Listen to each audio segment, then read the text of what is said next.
Welcome everyone. आज हम educational philosophy या शिक्षा दर्शन को पढ़ेंगे।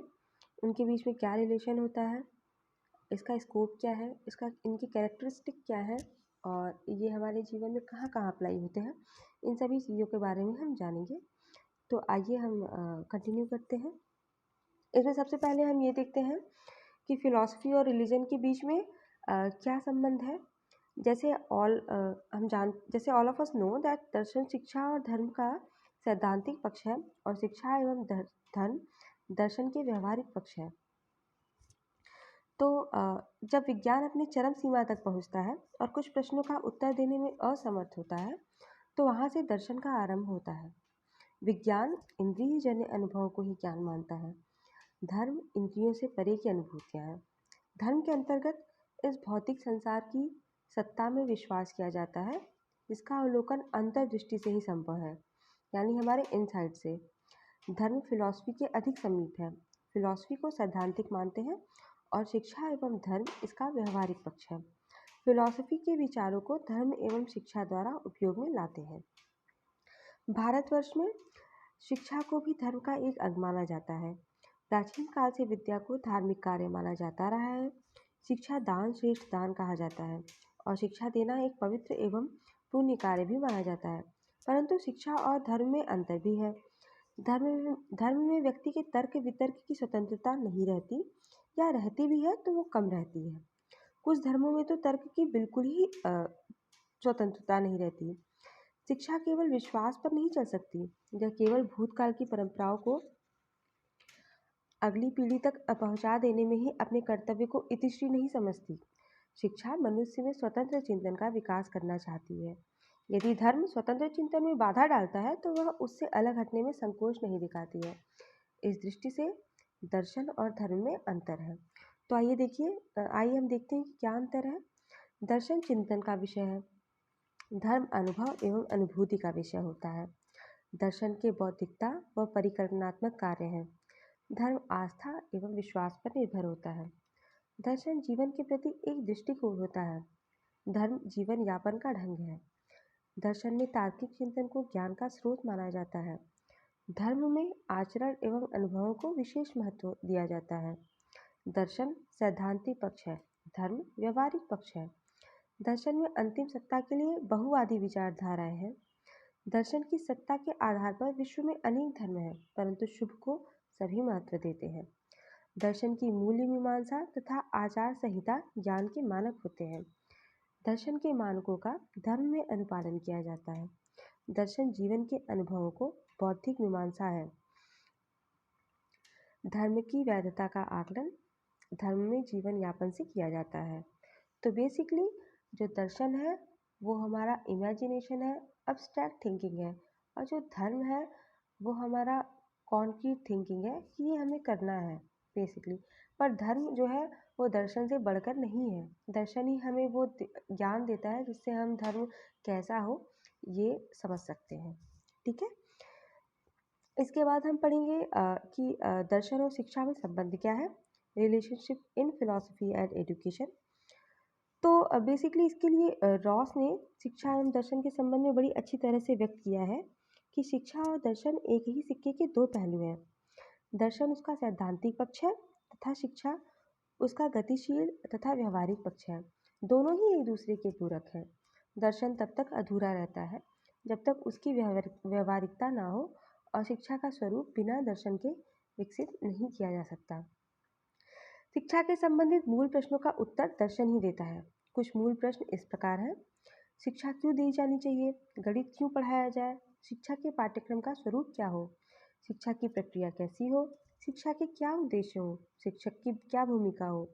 विद्यालय का क्या स्वरूप हो? इत्यादि।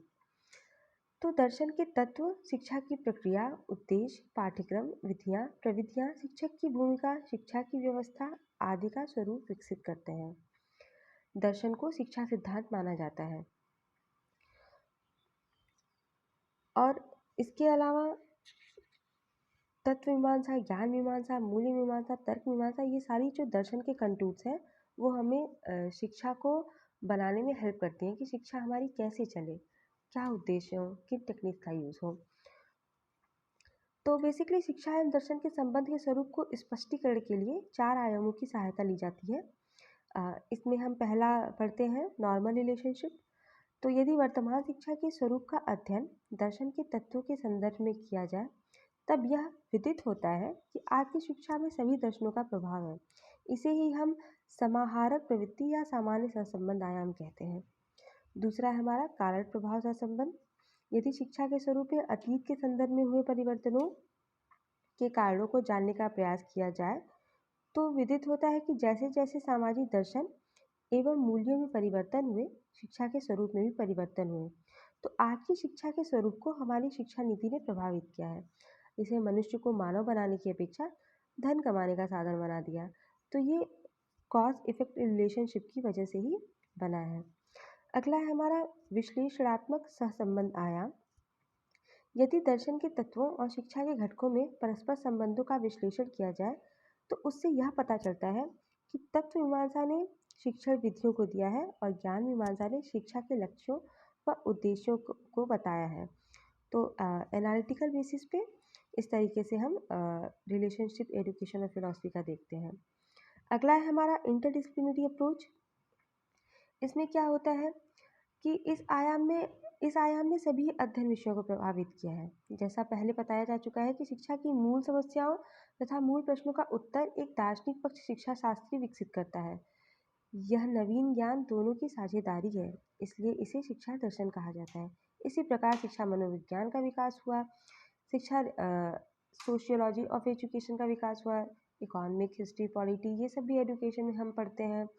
रिसर्च को एजुकेशन में पढ़ते हैं, बल्कि रिसर्च को एजुकेशन से ही हम समझते हैं, शिक्षा शास्त्र जो सब्जेक्ट है उसके ही अंदर समझते हैं। तो ये एक इंटरडिसिप्लिनरी अप्रोच है जहाँ पे सारे सब्जेक्ट्स को समान स्थान दिया जाता है। ठीक है, इसके बाद हम पढ़ेंगे elements of philosophy and components of education. मतलब दर्शन के तत्व और शिक्षा के घटक क्या हैं। तो बेसिकली प्रत्येक तत्व शिक्षा के घटकों को विकसित करने में सैद्धांतिक आधार प्रदान करता है। तो विभिन्न सबसे पहले हम देखेंगे तत्व मीमांसा एवं शिक्षा क्या बताता है हमें। ये बेसिकली विधियाँ एवं उद्देश्य को तय करने में हेल्प करता है। विभिन्न दर्शनों का यह प्रयास रहा है कि वह अंतिम सत्य का प्रतिस्थापन करे। इस प्रकार प्रत्येक दर्शन ने अपने अपने ढंग से सत्यों की खोज की है।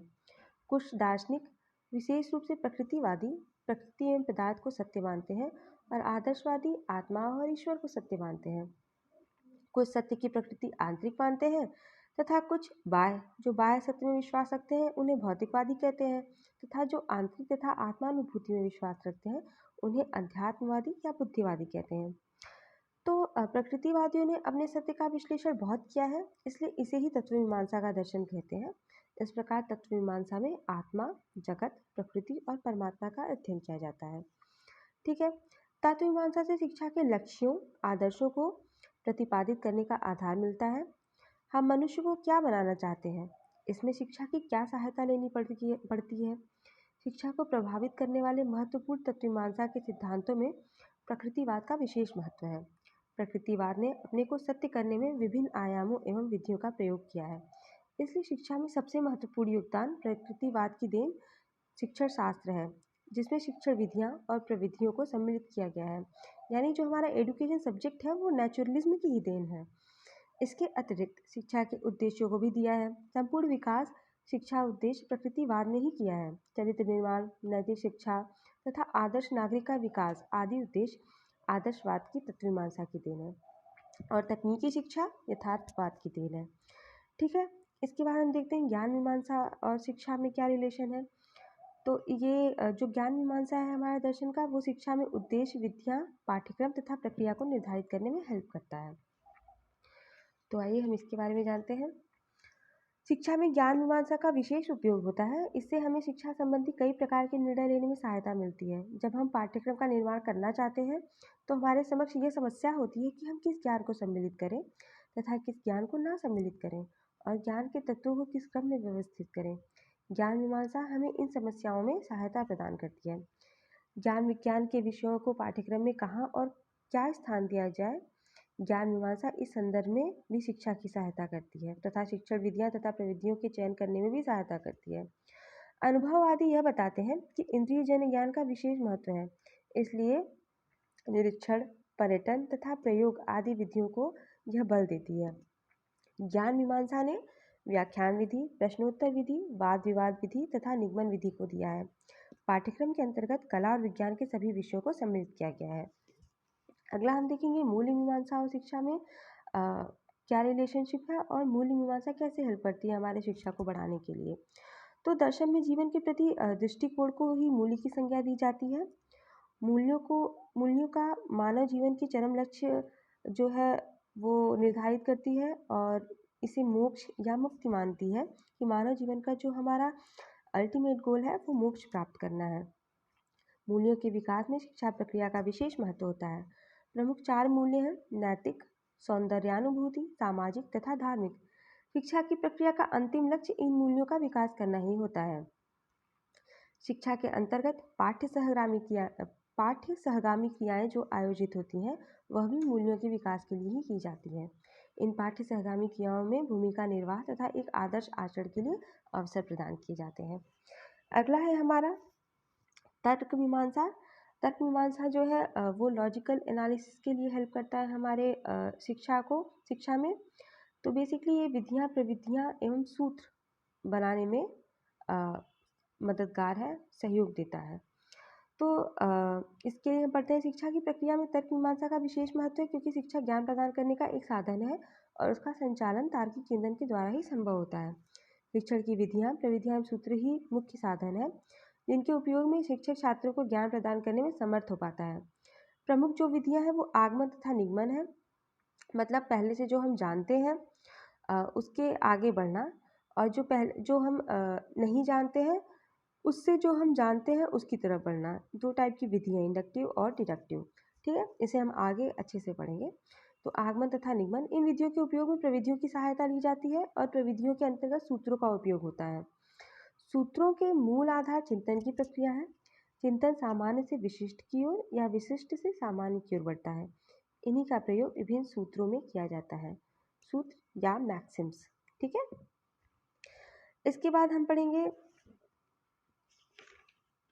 कि एजुकेशन फिलॉसफी की कैरेक्टरिस्टिक क्या है। तो शिक्षा दर्शन अध्ययन की एक नई शाखा है जिसका संयुक्त चिंतन से आविर्भाव हुआ। शिक्षा दर्शन इंटरडिसिप्लिनरी अप्रोच का परिणाम है जिसमें शिक्षा की समस्या के समाधान में दार्शनिक और शिक्षा शास्त्री दोनों ने प्रयास किया। शिक्षा दर्शन आदर्श समाज की कल्पना पर आधारित है। शिक्षा दर्शन सामयिक के साथ साथ शाश्वत मूल्यों पर भी आधारित है। शिक्षा दर्शन के अंतर्गत शिक्षा संबंधी समस्याओं का तार्किक चिंतन करके समाधान प्रस्तुत किया जाता है और उसका शिक्षा में व्यवहारिक रूप से विकास किया जाता है। शिक्षा की विविध प्रकार की समस्याओं के लिए समाधान दिया जाता है शिक्षा दर्शन के अंतर्गत, और शिक्षा दर्शन का कार्य एक निर्देशन या दिशा देना होता है, आदेश नहीं। तो ये सारी चीज़ें कैरेक्टरिस्टिक है एजुकेशन फिलॉसफी की। ठीक है, इसके बाद हम पढ़ेंगे कि स्कोप क्या है या क्षेत्र क्या है एजुकेशन फिलॉसफी का, यानी एजुकेशन फिलॉसफी में के अंदर हम कौन कौन से कंटूर्स को विकसित करते हैं। इससे पहले हम फंक्शंस को देख लेते हैं। फंक्शन एजुकेशन फिलॉसफी के क्या है। तो बेसिकली शिक्षा दर्शन का प्रमुख कार्य शिक्षा संबंधी समस्याओं का दार्शनिक दृष्टि से अध्ययन कर समाधान करना है। शिक्षा संबंधी सामयिक मूल प्रश्नों के उत्तर शिक्षा द्वारा ही दिए जाते हैं। शिक्षा दर्शन समाज की परिवर्तनशील परिस्थितियों से जो समस्याएं उत्पन्न होती हैं उनके नियंत्रण हेतु समाधान देना। शिक्षा दर्शन राष्ट्र की आवश्यकताओं एवं भावनाओं को ध्यान में रखते हुए शिक्षा के उद्देश्यों का प्रतिपादन करना। शिक्षा दर्शन समाज के सामयिक मूल्यों तथा सार्वभौमिक शाश्वत मूल्यों की शिक्षा की प्रक्रिया में समायोजित करने का प्रयास करता है।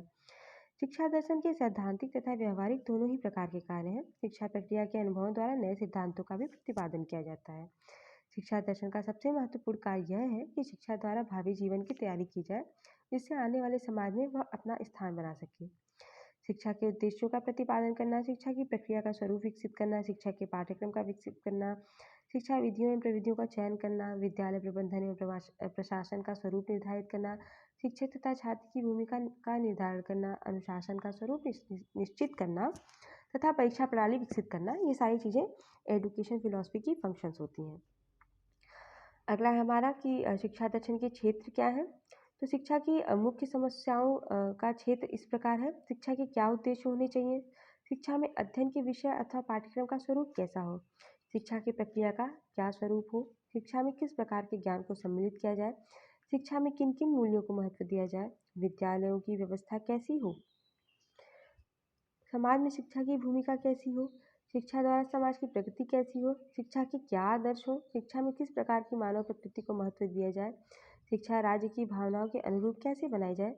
शिक्षा में शिक्षक का क्या स्थान हो? ये सारी चीज़ें जो है वो एजुकेशन फिलॉसफी के क्षेत्र के अंतर्गत आती हैं। हम एजुकेशन फिलॉसफी को इन्हीं सारे कंटूर्स में पढ़ते हैं। तो फिर आगे का जो भी हम लेक्चर्स हैं वो हम अगले वीडियोस में देखेंगे। रियलिज्म से शुरुआत करेंगे और थैंक यू सो मच।